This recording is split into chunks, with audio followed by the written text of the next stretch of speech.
Welcome to the world of English. আজকে আমাদের narration বা ডিরেক্ট থেকে ইনডাইরেক্ট স্পিচ এটার প্রথম এপিসোড আমরা শুরু করতে যাচ্ছি। তো এখানে এটা করার সময় আমরা প্রথমেই দেখব ন্যারেশনটা কী, ডিরেক্ট স্পিচ কী, ইনডাইরেক্ট স্পিচ কী। এটা আমরা জানি কথোপকথন, ডায়ালগ, দুজনের মধ্যে কথোপকথনের ক্ষেত্রে এটা ব্যবহার হয়ে থাকে এবং এটা হচ্ছে একজন কথাটা বলবে, ওর মুখ থেকে বেরোচ্ছে, যে বলবে তার মুখ থেকে বেরোচ্ছে কথাটা, ডিরেক্ট স্পিচ। ওর মুখ থেকে বেরোনো মানে কর্তা যে বলছে তার মুখ থেকে বেরোনো মানে ডিরেক্ট স্পিচ।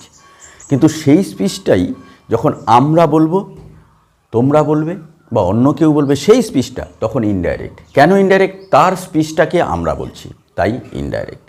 আমরা ডিরেক্ট কাকে বলি? যে সামনাসামনি আছে, এই তুই এটা কর, তুমি এটা আনো, আপনি এটা ধরুন, এই যে ডিরেক্ট বলছি। কিন্তু যে সময় ওই কথাটাই আমি তাকে বলেছিলাম, সে বলেছিল যে সে তাকে বলেছিল ওটা ধরতে, ও যে বলেছিল ওকে তাকে ধরতে, সেই কথাটা আমি বলছি, এটা হচ্ছে ইনডাইরেক্ট। তো আজকে আমরা যদি এটা সুন্দরভাবে বর্ণনা করি তাহলে প্রথমেই দেখব ন্যারেশন। ন্যারেশনের মানেটা কেমন? ন্যারেট মানে বর্ণনা করা। কি বর্ণনা করা? ওই যে ও ডিরেক্ট স্পিচটাকে বর্ণনা করা। কীভাবে বর্ণনা করব? ইনডাইরেক্ট করব। এটাই হলো ন্যারেশন। তার মানে এখান থেকে এখানে নেওয়াটাই হলো ন্যারেশন। ও ডিরেক্ট স্পিচ, একটা উদাহরণ দিচ্ছি, যেমন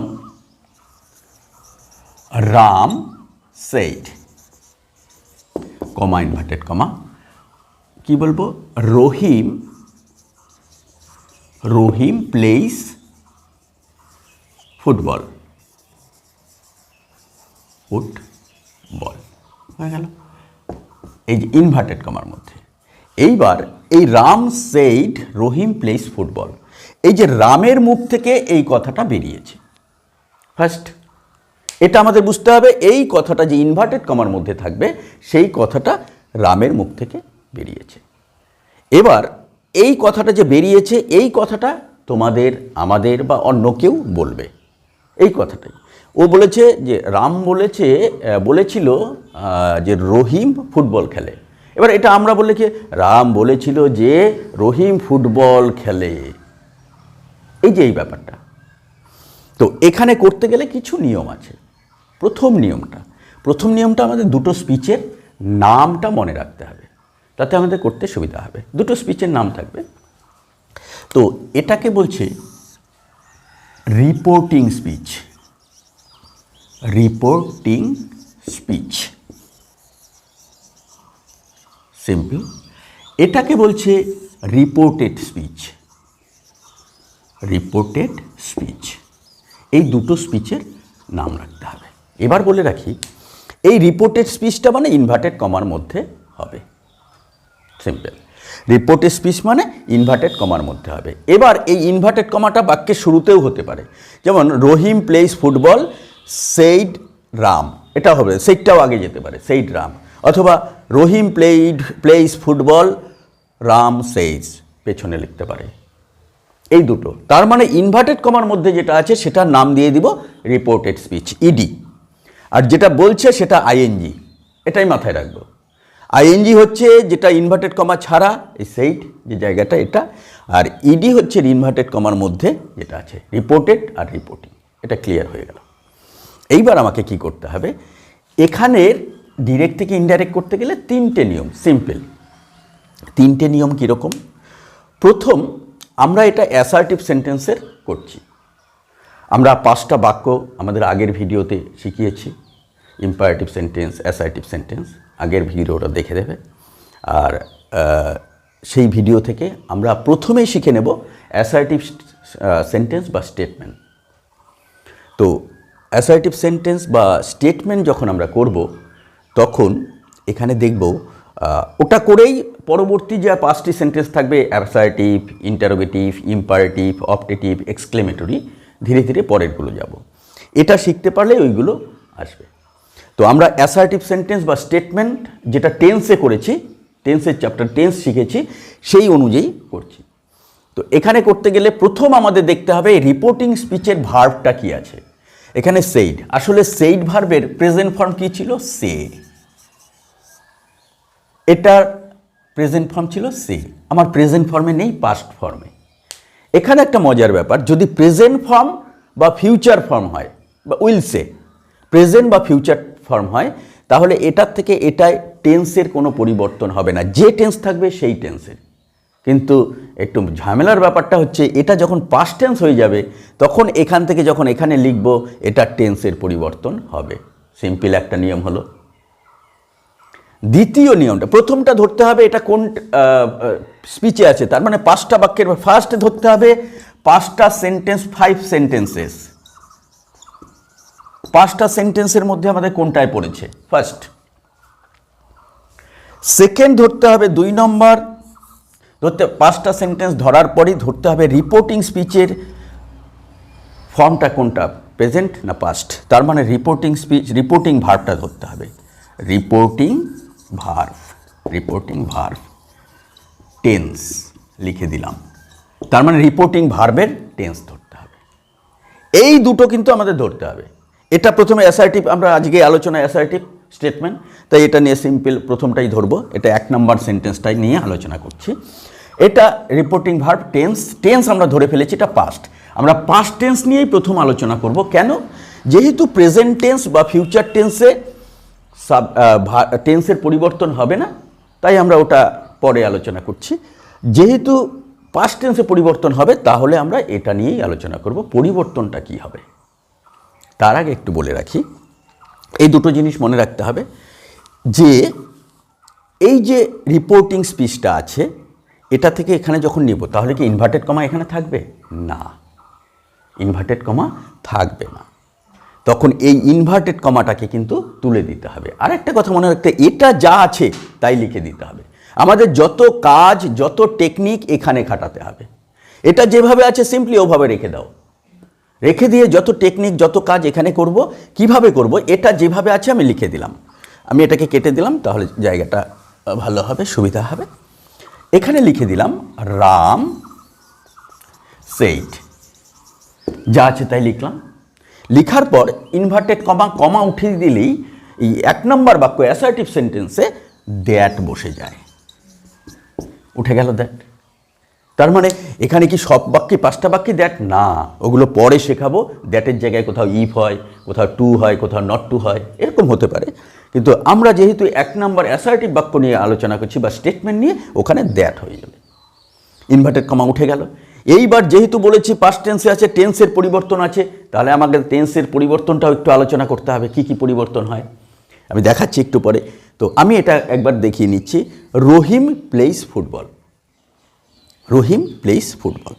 এবার এটা টেন্স যেখানে ছিল ওখানে বলা থাকবে যে প্রেজেন্ট টেন্সের যেটাই থাক না কেন পাস্ট টেন্সের ঠিক সেটাই হয়। তার মানে প্রেজেন্টের যদি ইনডিফিনিট হয় তাহলে পাস্ট টেন্স ইনডিফিনিট হবে, প্রেজেন্ট পারফেক্ট হলে পাস্ট পারফেক্ট হবে। তার মানে প্রেজেন্টের যেটা থাকবে পাস্টের সেটাই হবে। তাহলে কী হবে? এবার এইভাবে যদি আমি লিখি, আমরা টেন্সটা শিখেছিলাম এ বি সি, এইভাবে শিখেছিলাম এ 1 2 3 4। তার মানে এ 1 2 3 4 হলে এই ঠিক এখানে বি 1 2 3 4, এইভাবে, এই যে সেম এটা। এইবার এখানে এটার নাম ছিল ইনডেফিনিট 1 নম্বর, 2 নম্বর কন্টিনিউয়াস, 3 নম্বর পারফেক্ট, 4 নম্বর পারফেক্ট কন্টিনিউয়াস। ঠিক আছে? তো এইবার এখানে 1 থাকলে বি এর 1, মানে প্রেজেন্টের 1 নম্বর থাকলে পাস্টের 1 নম্বর, এটা যে যা থাকবে পাস্টের সেটা হয়ে যাবে। এইবার প্রশ্ন হচ্ছে পাস্টের 1 নম্বর হলে কি ফিউচার হবে? না, এখানেই চালাকিটা। পাস্টের 1 নম্বর হলে পাস্টের 3 নম্বর হয়ে যাবে, মানে পাস্ট ইনডিফিনিট থাকলে পাস্ট পারফেক্ট হয়ে যাবে, পাস্ট কন্টিনিউয়াস থাকলে ওটা জাম্প করে পরেরটা হয়ে যাবে পাস্ট পারফেক্ট কন্টিনিউয়াস। সিম্পল, এই কথাটা এই জায়গাটা আমাদের মনে রাখতে হবে। এখানে সিম্পল, প্রেজেন্টের যেটা হবে পাস্টের সেটাই হয়, প্রেজেন্ট ইনডিফিনিট থাকলে পাস্ট ইনডিফিনিট হয়। কিন্তু এখানে একটু মনে রাখতে হবে, পাস্টের ইনডিফিনিট থাকলে পাস্ট পারফেক্ট, আর পাস্ট কন্টিনিউয়াস থাকলে পাস্ট পারফেক্ট কন্টিনিউয়াস। সিম্পল হয়ে গেল। এবার তাহলে ফিউচারে কি হবে? ফিউচার 1 2 3 4 ছিল, তো এখানে কি করবে, এখানে সিম্পল, কোনো চিন্তা করা কিছুই নেই, এখানে শ্যাল উইল থাকবে। প্রত্যেকটা বাক্যে বলা হয়েছিল ফিউচার টেন্সে শ্যাল উইল থাকতেই হবে। শ্যাল উইল থাকলে ওই জায়গায় শুধু আমরা উড বসিয়ে দেব, ব্যাস। আর কোনো ভার্বের কোনো টেন্সের পরিবর্তন করার দরকার নেই। আরেকটা কথা মনে রাখবো, ন্যারেশন করার সময় ওই বাক্যটিতে একটা সিম্পল সেন্টেন্সে একটা হেল্পিং ভার্ব পরিবর্তন করলেই হয়ে গেল, ওই দুটো তিনটে করার দরকার নেই। এখানে শ্যাল উইলের জায়গায় উড করে দিলে বাস, বাকি যা ভার্ব থাকে আমাদের বলা আছে উডের পরেও V1 হয়, শ্যাল উইলের পরেও V1 হয়, ক্যানের পরেও V1 হয়, কুডের পরেও V1 হয়। V1 মানে প্রেজেন্ট ফর্ম ভার্বের তিনটে ফর্ম থাকে না, ডু, ডিড, ডান। ডুটা হচ্ছে V1, ডিডটা হচ্ছে V2, আর ডানটা হচ্ছে V3। তো এখানে ওই শ্যাল উইল থাকলে উড, আর কিচ্ছু মনে রাখার দরকার নেই। পরে আমরা যখন এক্সারসাইজ করব তখন বাকিগুলো মনে রাখবো। তিনটে জিনিস মনে রাখলাম আমরা। এখানেও মনে রাখার ব্যাপার নেই, এখানেও মনে রাখার ব্যাপার নেই, শুধু মনে রাখার ব্যাপার বিতে, মানে পাস্ট টেন্সে। পাস্ট টেন্সে কী মনে রাখার, পাস্ট ইনডিফিনিট হলে পরেরটা একটা লাভ দিয়ে পরেরটায় চলে যায়, পাস্ট কন্টিনিউয়াস হলে একটা লাভ দিয়ে পরেরটায় চলে যায়। এটা খালি মনে রাখবো, এটাই তো কিছু মনে রাখার ব্যাপার নাই। প্রেজেন্টের যেটা হয় পাস্টের সেটা হয়। তো এই সূত্রটা যদি আমরা প্রয়োগ করি এইবার, তাহলে দেখছি কি হবে। সূত্রটা প্রয়োগ করতে গিয়ে এটা আছে, আমি এই এস বা ইএস যুক্ত হয় A1-এ ধরে ফেলেছি, এটা A1 টেন্স, সিম্পল ধরে ফেলেছি। তো A1 টেন্স হলে আমাদের কি হবে, এখানে B1 হয়ে যাবে, বলাই আছে A1-এর যা থাকবে B1। তার মানে রহিমই হবে, রহিম। এবার B1-এ বলা ছিল V2, আমাদের টেন্সের ভিডিওগুলো দেখবে, ওখানে সুন্দর করে লেখা ছিল যে A1-এ সবসময় 1ই হয়, মাঝখানেরটা শুধু V2 হয়, মাঝখানে মানে বি মানে পাস্টে V2 হবে। তাহলে প্লেইজের V2 কি, প্লেইড, আর বাকি যা আছে তাই ফুটবল। এবার কি এলো, Ram said that Rahim played football. Simple হয়ে গেল। এই কথাটা কিন্তু আর রাম বলছে না, এবার আমরা বলছি, Ram said that Rahim played football. আমাদের মুখ থেকে বেরোচ্ছে, তাই এটাকে বলছি ইনডাইরেক্ট। আর এটাকে ডাইরেক্ট কেন বলছি, রামের মুখ থেকে বেরোচ্ছে, আর এটা আমাদের মুখ থেকে বেরোচ্ছে। সিম্পল হয়ে গেল, ক্লিয়ার। এইবার যেটা আসবে, এটাই কি শেষ না, ঝামেলা আছে একটু। কীরকম, এখানে যদি রহিমের জায়গায় থাকতো I play football, Ram said I play football, তাহলে একটু ঝামেলা। এইবার তোমাকে চিহ্নিত করতে হবে এই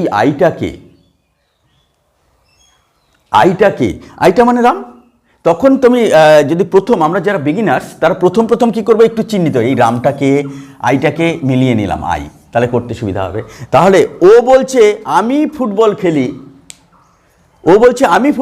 এই কথাটা তুমি বা আমি যদি বলি, তাহলে তো আর আমি বলবো না, এখানে কেটে দিলাম, রহিম যেহেতু নেই, তা আমি কেটে দিলাম। এখানে তো রাম সেড, এটা তো আগে যা হবে তাই, এখানে দ্যাটও তাই হবে। কিন্তু এইখানে তাহলে এবার তো রহিম হবে না, এখানে কি আমি লিখবো, যদি লিখি আই প্লে ফুটবল, তাহলে আইটাকে আমি হয়ে গেলাম। কেন, আমি এটা ইনডাইরেক্টে বলেছি যে আমরা বলছি, ওর মুখের কথাটা আমরা বলছি, তো এটা আই বললে তুমি হয়ে যাবে, এটা করা যাবে না। এই আইটাকে, কে আসলে, রাম। তো দুইবার Ram said that Ram played football, এটা দুইবার রাম কেমন হয়, তো রামের পরিবর্তে আমি প্রোনাউন বসাই, ওই বলাই আছে প্রোনাউন চ্যাপ্টারে, যে বারবার না বলার থেকে ওই নাউনের পরিবর্তে বসানো। তাহলে হি প্লেইড। বাকি দেখো কোনো টেন্সের পরিবর্তন হলো না, কারণ টেন্সের তো একটাই নিয়ম, টেন্সের যে নিয়মটা দেখানো হলো সেটা একটাই নিয়ম, আর কোনো দ্বিতীয় কোনো নিয়ম নেই, ওটা একবার পড়লেই বা শেষ। তাহলে এখানে আমরা এবার মনে রাখবো কোথায়, এই ন্যারেশনে গুরুত্বপূর্ণ হচ্ছে পার্সোনাল প্রোনাউনগুলো চেঞ্জিং। এটা একটু টেকনিক্যালি আমাদের দেখতে হবে, কোথায় কোনটা হবে, টেকনিক্যাল, ওখানেই টেকনিকটা। এখানে বেশিরভাগ আমরা বিগিনার্সরা ভুল করে ফেলি, কোথায় কোনটা হবে ধরতে পারি না। এটা বিগিনার্সদের ধরার জন্য প্রথম নিয়মটা হচ্ছে কোথায় কে কোনটা বলেছে ওটাকে চিহ্নিত করা, দরকার পড়ে তীর চিহ্ন দিয়ে চিহ্নিত করা প্রথম। তারপরে এক্সপার্ট হয়ে গেলে তখন লাগবে না, তখন ধরে ফেলবো। তো এইরকম যদি একটা সুন্দর উদাহরণ দেই যে পার্সোনাল প্রোনাউনগুলো চেঞ্জ করার, যেমন কমল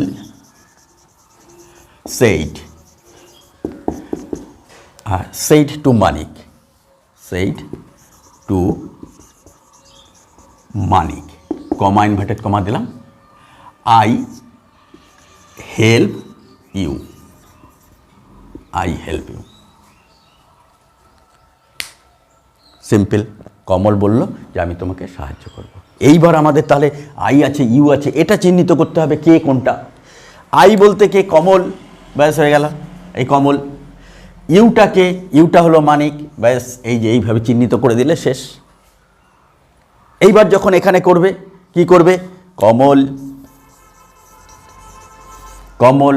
এখানে মনে রাখবে যে সেইড, যদি সেইড শুধু যদি থাকে তাহলে তুমি সেইডের জায়গায় সেইডই লিখবে, কিন্তু সেইড টু থাকলে টোল্ড হয়ে যায়, কারণ সেইড টু টোল্ডটা হচ্ছে ট্রানজিটিভ ভার্ব, ওটার একটা অবজেক্ট দরকার আছে। যেহেতু ও ডিরেক্ট বলেছে মানে কে অবজেক্ট এটা, ঠিক আছে, তাহলে আমি ওই সেইডের পরিবর্তে সেইড টু না রেখে টোল্ড করে দেবো, ঠিক আছে, ডিরেক্ট অবজেক্ট বসিয়ে দিচ্ছি। তাহলে কমল টোল্ড, কে? মানিককে বলেছে, মানিক। এখানে নিয়মটা কী ছিল? ইনভার্টেড কমা তুলতে গেলে দ্যাট বসাতে হবে। ওই নিয়মে এক জায়গায় একটা শিখলেই হয়ে গেল, দ্যাট বসাতে হবে। এইবার এটা টেন্সটা ধরতে হবে। টেন্সটা ধরতে গেলে এটা ধরে ফেলেছি আমি A1। A1 মানে প্রেজেন্ট ইনডিফিনিট, আর প্রেজেন্ট ইনডিফিনিট মানে এখানে পাস্ট ইনডিফিনিট হবে। এইবার প্রশ্ন হচ্ছে আইটাকে কমল, তা আইটা কমল বলতে কে? হি লিখলাম, হয়ে গেল। কমল যেহেতু বলছে ওর কথা, আমরা বলছি হি। এবার এটা পাস্ট ইনডিফিনিট হলে V2 হবে, বাস সিম্পলি হেল্পের V2 হয়ে গেল, হেল্পড ইডি হয়ে গেল। এইবার ইউ, ইউটাকে? ইউটা মানিক। এবার তাহলে তুমি এখানে হি হেল্পড, এখানে মানিকও লিখতে পারো, মানিকও লিখতে পারো, অথবা হিমও লিখতে পারো। হিমটাই ভালো হয়, হি হেল্পড মানিক। যদি হি হেল্পড হিম করতে কেমন লাগছে, তাহলে মানিক লিখে দাও। এইবার যদি বলে আই মানিকের জায়গায় আছে কমল সেইড টু দীপিকা,